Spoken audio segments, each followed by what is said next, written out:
تو آئیے پہلے اسی بنیادی احساس کی بات کرتے ہیں۔ جب کوئی یہ الفاظ پڑھتا ہے قبر کی پہلی رات، تو ذہن میں پہلی چیز کیا آتی ہے؟ شاید تنہائی، بے بسی، ہے نا؟ بالکل، ایک دم سے لگتا ہے کہ دنیا کی ساری رونق ختم ہو گئی۔ اور انسان بالکل اکیلا ایک نئی حقیقت کا سامنا کر رہا ہے۔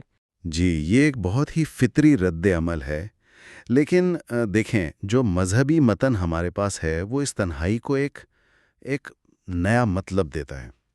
اس کے مطابق یہ تنہائی صرف خالی پن نہیں ہے، یہ اصل میں جواب دہی کا پہلا لمحہ ہے۔ متن میں ذکر ہے 2 فرشتوں کا، منکر اور نکیر۔ اچھا، جو سوالات کے لیے آتے ہیں؟ بالکل۔ تو وہ جو تنہائی کا احساس ہے وہ فوراً احتساب میں بدل جاتا ہے۔ یہ کوئی غیر فعال انتظار نہیں، بلکہ ایک فعال پوچھ گچھ کا آغاز۔ یہ تو ایک بہت بڑا فرق ہے۔ مطلب یہ صرف ایک اندھیری خاموش جگہ نہیں، بلکہ ایک طرح کا امتحانی کمرہ بن جاتی ہے۔ جی، یوں سمجھ لیں۔ لیکن پھر وہ شعر آتا ہے اور وہ تو پوری کہانی ہی بدل دیتا ہے۔ وہ کہتا ہے کہ مدتوں بعد ملے ہیں ہم، اب نہ کہنا کہ رات پہلی ہے۔ یہاں تو ڈر یا خوف کا کوئی عنصر ہی نہیں ہے، بلکہ ایک ملاقات کا جشن لگ رہا ہے۔ اور یہی تو صوفیانہ فکر کی خوبصورتی ہے۔ اس نظریے میں موت خاتمہ نہیں، وصال ہے، اپنے خالق سے ملاقات۔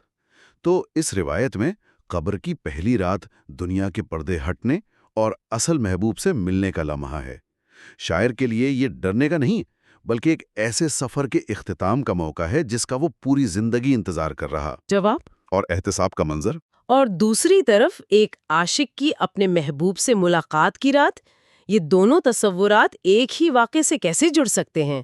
یہ تو ایک دوسرے کی ضد لگتے ہیں۔ جی، یہ بہت اہم سوال ہے، اور اس کا جواب شاید اس بات میں ہے کہ یہ تجربہ سب کے لیے ایک جیسا نہیں ہوتا۔ مذہبی اور روحانی روایات ہمیں یہی بتاتی ہیں کہ قبر کا تجربہ دراصل دنیا میں گزاری گئی زندگی کا، آپ کہہ لیں، ایک عکس ہوتا ہے۔ زندگی کا عکس؟ اچھا۔ جی، جس شخص نے زندگی غفلت اور ناانصافی میں گزاری، اس کے لیے وہ پہلی رات احتساب اور خوف کی رات ہوگی، لیکن جس نے اپنی زندگی محبت، عبادت اور خود کو پہچاننے میں گزاری، اس کے لیے یہ وہی وصال کی رات ہے جس کا شاعر ذکر کر رہا ہے۔ بالکل۔ تو قبر خود کچھ نہیں، وہ صرف ایک آئینہ ہے جو ہماری زندگی کی حقیقت ہمیں دکھاتا ہے۔ واہ! تو اس کا مطلب یہ ہوا کہ ان 4 سادہ سے الفاظ، قبر کی پہلی رات، کا کوئی ایک مطلب طے شدہ نہیں ہے۔ جی، یہ ایک خالی کینوس کی طرح ہے جس پر رنگ ہر انسان اپنی زندگی کے اعمال سے خود بھرتا ہے۔ بالکل، یہی نکتہ ہے، اور یہیں سے ہمارے سننے والوں کے لیے سوچ کا ایک نیا راستہ کھلتا ہے۔ ہم اکثر یہ سوچ کر پریشان ہوتے ہیں کہ وہاں کیا ہوگا، جبکہ ان تمام ذرائع سے جو اصل سوال ابھرتا ہے وہ یہ نہیں ہے۔ اصل سوال یہ ہے کہ اس رات سے پہلے، یعنی آج، ابھی ہم اپنی زندگی کیسے گزار رہے ہیں؟ کیونکہ جو کچھ ہم آج کر رہے ہیں، جی، وہی دراصل ہماری اس پہلی رات کی کہانی لکھ رہا ہے۔